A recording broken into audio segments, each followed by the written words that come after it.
আসসালামু আলাইকুম। 17তম শিক্ষক নিবন্ধনের আমরা আরেকজন প্রার্থীর সাথে কথা বলবো। আসসালামু আলাইকুম ভাইয়া। ওয়ালাইকুম সালাম। আপনার ভাইভাতে যে প্রশ্নগুলো হয়েছে আমাদেরকে একটু শেয়ার করবেন। বুঝিনি এই প্রশ্নটা। আপনার ভাইভা বোর্ডে আপনার যে প্রশ্নগুলো করেছেন, জি। আপনি প্রশ্নগুলো আমাদের শেয়ার করবেন। আচ্ছা। প্রথমে তো ভাইবা বোর্ডে সালাম দিয়ে প্রবেশ করলাম। করার পরে বলল বসার জন্য, বসলাম। জিজ্ঞেস করলো যে আপনি পড়াশোনা কোথায় করছেন, আপনার পড়াশোনা কোথায়? তখন বললাম যে চট্টগ্রাম বিশ্ববিদ্যালয় থেকে আরবি ভাষা বা সাহিত্য অনার্স মাস্টার্স। তারপর বললো যে আপনি কি আপনার ডিপার্টমেন্টের এই কয়েকজন স্যারের কথা বললো, তো ওদেরকে চিনেন কিনা? হ্যাঁ, আমি বললাম চিনি। তাদের পরিচয় দিলাম।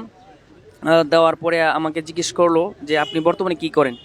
তখন আমি বললাম যে একটি মাদ্রাসায় খণ্ডকালীন আরবি প্রভাষক হিসেবে আমি চাকরি করছি। ও আচ্ছা।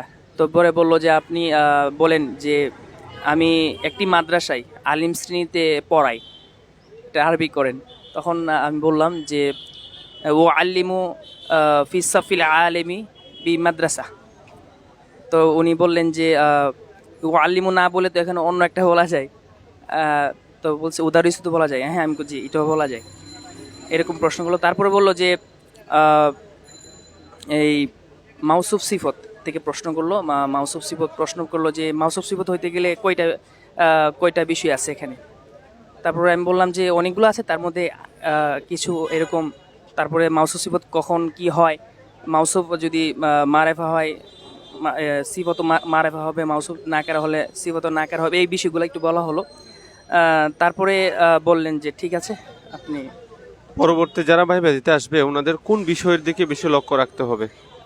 বেসিক্যালি ভাইবা বোর্ডে মেন্টালি একটু নিজেকে ঠিক রাখা খুব দরকার, এবং খুব শান্তশিষ্ট থাকা, মানে খুব সিরিয়াসলি না নেওয়া। অনেকে ঘাবড়িয়ে যায়, তো ঘাবড়িয়ে গেলে দেখা যায় সহজ প্রশ্নটাও মুখ দিয়ে আর আসে না, পেস লেগে যায়। তো এই জন্য যতটুকু শরীর, পোশাক আশাক, নিজের ফিটনেস, তারপরে বাচনভঙ্গি, বডি, আপনার মুভমেন্ট, এটা একটু ঠিক থাকতে হবে। আর মেন্টালি একটু শান্ত কুল থাকাটা সবচেয়ে ইম্পর্টেন্ট।